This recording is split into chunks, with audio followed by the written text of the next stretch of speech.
TV big ನ್ಯೂಸ್ಗೆ ಸ್ವಾಗತ. ನಾನು ಲಾವಣ್ಯ. ನಾಯಕತ್ವ ಬದಲಾವಣೆ ಮಧ್ಯೆ ಸಿಎಂ ಸಿದ್ದರಾಮಯ್ಯ ಸಾಲು ಸಾಲು ಮಾರ್ಮಿಕ ಪೋಸ್ಟ್ ಅನ್ನ ಮಾಡಿದ್ದು ಭಾರಿ ಚರ್ಚೆಗೆ ಕಾರಣವಾಗಿದೆ. ಕುರಿ ಕಾಯ್ತಾ ಇದ್ದವನು ಸಿಎಂ ಆದದ್ದೇ ಪಟ್ಟಭದ್ರರ ಕಣ್ಣು ಕೆಂಪಾಗೋಕೆ ಕಾರಣ. ಈಗ ಸಾಮಾಜಿಕ ನ್ಯಾಯಕ್ಕಾಗಿ ನನ್ನ ಉಸಿರಿರುವವರೆಗೂ ಹೋರಾಡ್ತೇನೆ ಅಂತ ಸಂದೇಶವನ್ನ ನೀಡಿದ್ದಾರೆ.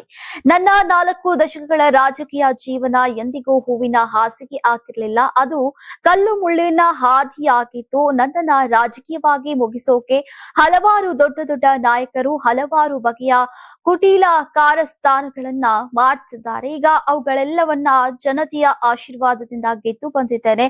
ನನ್ನ ಉಸಿರು ಇರೋವರೆಗೆ ರಾಜಕೀಯ ಷಡ್ಯಂತ್ರ, ದ್ವೇಷ, ಅಸೂಯೆಯ ರಾಜಕಾರಣದ ವಿರುದ್ಧ ಹೋರಾಡ್ತೇನೆ. ರಣರಂಗವನ್ನ ಬಿಟ್ಟು ಓಡಿ ಹೋಗುವ ಹೇಳಿ ನಾನಾಗಲಾರೆ. ನನ್ನ ಮೇಲಿನ ಟೀಕೆ ಆರೋಪಗಳಿಗೆ ನಾನು ಹುಟ್ಟಿದ ಜಾತಿಯೂ ಒಂದು ಕಾರಣ. ಕುರಿ ಕಾಯ್ತಾ ಇರಬೇಕಾದವನು ಮುಖ್ಯಮಂತ್ರಿಯಾಗಿ ಬಿಟ್ನಲ್ಲ.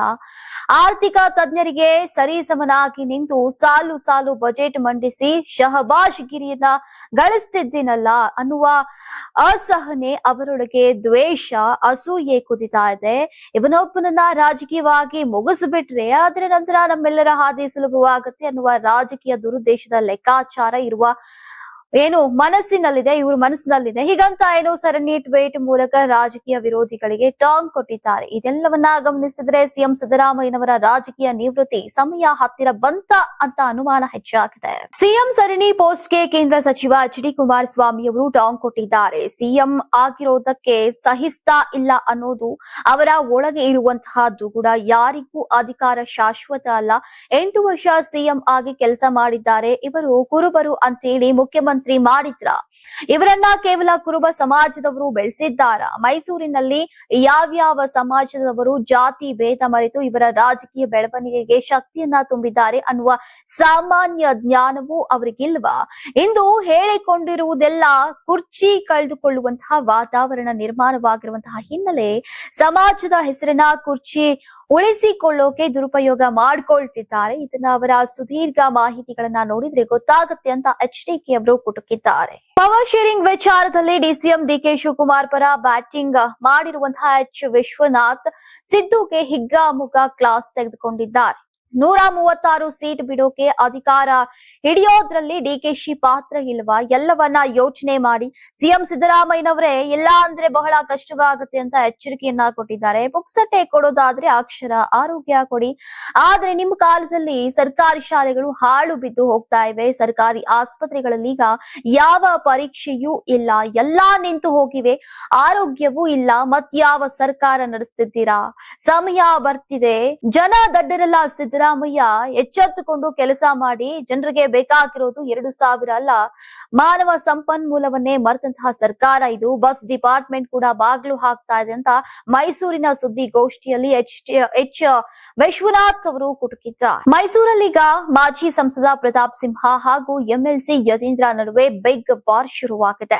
ಹೋದಲ್ಲಿ ಬಂದಲ್ಲಿ ಪರಸ್ಪರ ತೀವ್ರ ವಾಗ್ದಾಳಿಯನ್ನ ನಡೆಸುತ್ತಿದ್ದಾರೆ. ಆದ್ರಿಂದ ಯತೀಂದ್ರ ಹಾಗೂ ಸಿದ್ದರಾಮಯ್ಯಗೆ ಪ್ರತಾಪ್ ಸಿಂಹ ಓಪನ್ ಚಾಲೆಂಜ್ ಅನ್ನ ಹಾಕಿದ್ದಾರೆ. ಯತೀಂದ್ರ ಹೆಸರಿನ ಹಿಂದೆ ಸಿದ್ದರಾಮಯ್ಯ ಅಂತ ಇರದೇ ಹೋಗಿದ್ರೆ ಈಗ ನಿಮ್ಮನ್ನ ಯಾವ ಕೆಂಪಣ್ಣ ಸೀನನ್ನಾನು ಕ್ಯಾರೆ ಅಂತಿರ್ಲಿಲ್ಲ. ಅಪ್ಪನ ಹೆಸರಿನಿಂದ ಅಸ್ತಿತ್ವ ಉಳಿಸಿಕೊಂಡಿರುವಂತಹ ನೀವು ನನಗೆ ಪಾಠ ಹೇಳಬೇಡಿ. ನಿಮ್ಮ ಅಪ್ಪ ಆರಾಮಾಗಿ ಬೆಂಗಳೂರಿನಿಂದ ಮೈಸೂರಿಗೆ ಓಡಾಡ್ತಾ ಇರುವಂತಹ ರಸ್ತೆ ಮಾಡಿಸಿದ್ದು ಈ ಪ್ರತಾಪ್ ಸಿಂಹ ಅನ್ನೋದು ನೆನಪಿರ್ಲಿ. ನಿಮ್ಮ ಅಪ್ಪ ಮೈಸೂರಿಗೆ ಒಂದಾದ್ರೂ ಈ ರೀತಿಯ ರೋಡ್ ಮಾಡಿಸಿದ್ದಾರ ಹೇಳಿ. ಯಾರೋ ಚೇಳಾಗಳ ಕೈಯಲ್ಲಿ ಪ್ರತಾಪ್ ಸಿಂಹ ವರುಣದಿಂದ ಸ್ಪರ್ಧೆ ಮಾಡ್ಲಿ ಅಂತ ಹೇಳಿಸ್ತಿದ್ದೀರಾ. ಈಗ ಸಿದ್ದರಾಮಯ್ಯಗೆ ತಾಕತ್ತಿದ್ರೆ ಮೈಸೂರು ಸಿಟಿಯಲ್ಲಿ ಸ್ಪರ್ಧೆ ಮಾಡೋಕೆ ಹೇಳಿ ನೋಡೋಣ ಅಂತ ಮೈಸೂರಿನಲ್ಲಿ ಮಾಧ್ಯಮಗಳ ಎದುರೇ ಪ್ರತಾಪ್ ಸಿಂಹ ಸವಾಲನ್ನ ಹಾಕಿದ್ದಾರೆ. ಕಾಂಗ್ರೆಸ್ ನಾಯಕರ ರಕ್ತದಲ್ಲೇ ಸರ್ವಾಧಿಕಾರತನ ಇದೆ. ಹೀಗಂತ ಜೆಡಿಎಸ್ ಯುವ ಘಟಕದ ಅಧ್ಯಕ್ಷ ನಿಖಿಲ್ ಕುಮಾರಸ್ವಾಮಿ ಅವರು ಗಂಭೀರ ಆರೋಪವನ್ನ ಮಾಡಿದ್ದಾರೆ.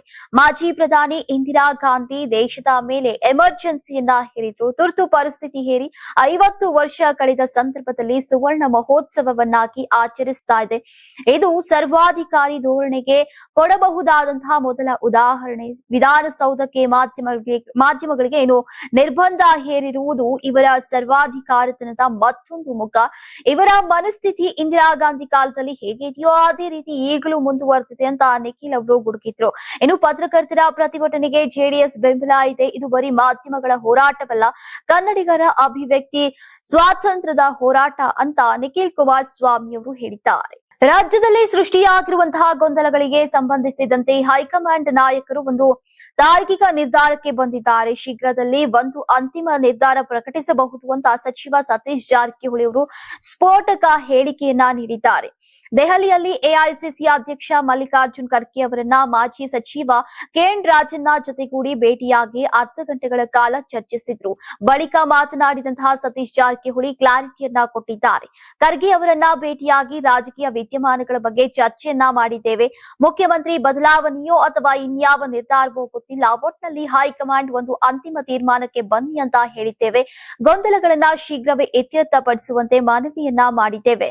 ಇದಕ್ಕೆ ಖರ್ಗೆ ಅವರು ಭರವಸೆಯನ್ನ ನೀಡಿದ್ದಾರೆ ಅಂತ ಸತೀಶ್ ಜಾರಕಿಹೊಳಿ ಅವರು ಹೇಳಿದ್ದಾರೆ. ಗುತ್ತಿಗೆದಾರನಿಂದ ಲಂಚ ಪಡೆಯುವಾಗ ಬಿಜೆಪಿ ಶಾಸಕ ಚಂದ್ರು ಲಮಾನಿ ಲೋಕಾಯುಕ್ತ ಬಲೆಗೆ ಬಿದ್ದಿದ್ದಾರೆ.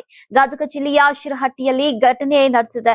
ಸಣ್ಣ ನೀರಾವರಿ ಇಲಾಖೆಯ ಕ್ಲಾಸ್ 1 ಗುತ್ತಿಗೆದಾರ ವಿಜಯ್ ಬಳಿ ಲಂಚಕ್ಕಾಗಿ ಒತ್ತಾಯಿಸಲಾಗಿದೆ.